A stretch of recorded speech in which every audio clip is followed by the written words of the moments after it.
let's just get straight to it.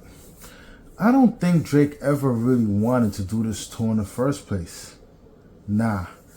To me, this was all just a calculated move to disrupt attention from two major things. First, the Super Bowl and Kendrick Lamar's momentum. Think about it. Drake announces a tour right. Say Drake, I hate you like I'm young. Hit that night, never gonna sell black one. A game that's not only one of the biggest events of the year, but also had a huge cultural significance. And why? Because he knew that Kendrick was heating up, and this was his way of trying to steal some of that attention. Like attention grabbing junkie. But guess what? It ain't work, y'all. The Super Bowl still dominated everything. Kendrick didn't just keep his momentum, he obliterated Drake. His whole vibe in the process. So now, Drake's sitting there like, damn, I really gotta go perform now. But there's the thing, he never really wanted to. So now that the Super Bowl is over, and Kendrick's situation has already left him looking weak as fuck. What does Drake do? Oh, suddenly there's a scheduling conflict. Suddenly Australia and New Zealand gotta wait. But let's be real. This ain't about scheduling. This is about Drake not being mentally or emotionally ready to face fans after taking that back-to-back L's. Let's not forget, he was already getting booed in Australia. Fans calling his concert underwhelming, overpriced, and straight up not worth it. I could have told y'all that. And let's be real, Drake ain't built for that type of pressure. He thrives when he's loved, where everyone hypes him up. But the moment the crowd turns against him, he folds like a lawn chair, folding ass motherfucker. At this point, I think Drake just said, fuck it. I don't want to do this anyway. The Super Bowl's over. I already got cooked. And I'd rather be in my feelings making some music than facing crowds who don't even really rock with me right now anyway. Classic bitch move. In my opinion, instead of facing the music, literally, he just running away.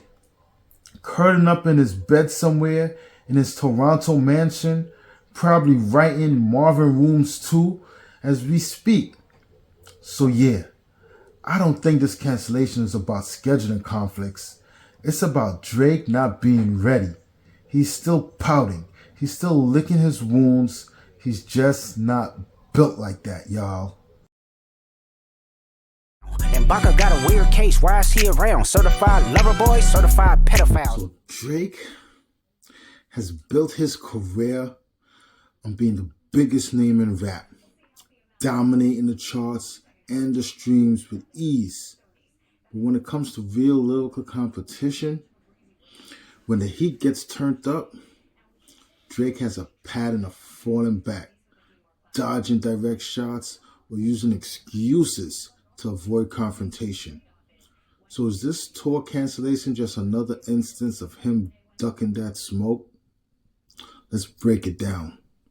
Drake's history of avoiding competition, and see how this move fits into the bigger scheme and the bigger picture of Drake on a whole. Let's get started with the Pusha T story. Story of Adidon. When Pusha dropped that story of Adidon, it wasn't just a diss track. It was a career-defining exposure of Drake's secrets. Pusha revealed that Drake had the secret child, something even his fans didn't know.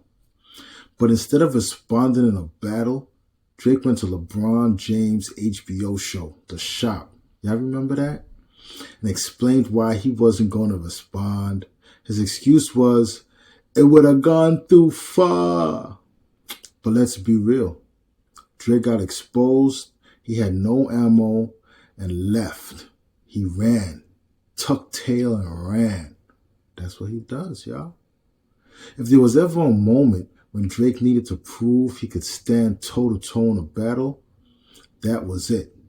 Instead, he retreated. Now, back in 2013, when Kendrick dropped Control, he ducked the smoke back then too. Let's take it back. When Kendrick dropped one of the most iconic verses in rap history ever on Big Sean's Control, Kendrick called out nearly every major rapper, Drake, J. Cole, Big Sean, Meek Mill, and declared himself king. King Kunta. Most rappers either responded on wax or took the competitive challenge in stride. Nah, not Drake. He brushed it off in interviews and sent a bunch of weak subliminals, but never truly engaged Kendrick in a battle.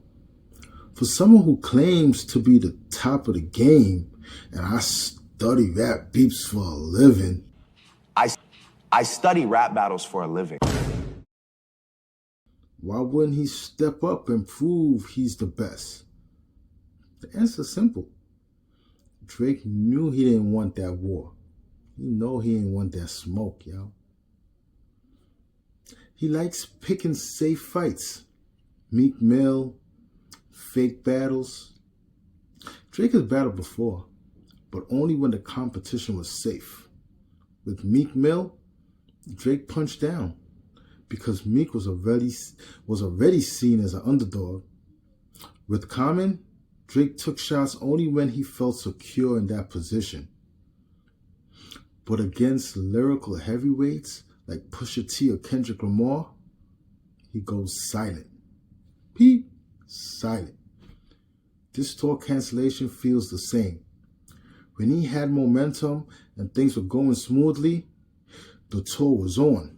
But once the Super Bowl hype died down and the heat on him got too real, poof, he vanished. Is Drake mentally more pop star than a battle rapper? I think so. Drake thrives in a space where he's beloved, where fans sing his lyrics word for word, and where there's no real challenge. But rap is competition. And when things get real, Drake repeatedly finds ways to step away from direct conflict. If he has really about rap life, if he was really about that rap life, he would have battled Kendrick years ago. If he was really built for competition, he would have responded to Pusha T instead of doing damage control interviews. This tour cancellation fits the same pattern. Once things get started and they start to feel uncomfortable, he pulls back. Drake canceled the tour, a strategic exit. Now that the Super Bowl is over and Kendrick continues to have that upward momentum, what's left for Drake to gain? Fans in Australia were already turning on him, criticizing his shows for being underwhelming and overpriced. He's taking backlash on social media with fans questioning his energy, passion for performing, and the Kendrick situation looms over him. He knows that no matter what he does, Kendrick is in control right now. So instead of pushing forward, Drake pulls back again. Drake's legacy, the king of avoidance. At some point, we have to question Drake's legacy. When it comes to real rap competition, he's the biggest artist, but is he the best rapper? I doubt it. He dominates charts, but does he dominate battles? Right now, he looks like an artist who avoids real conflict and serious challenges. This tour cancellation, it just adds to the list.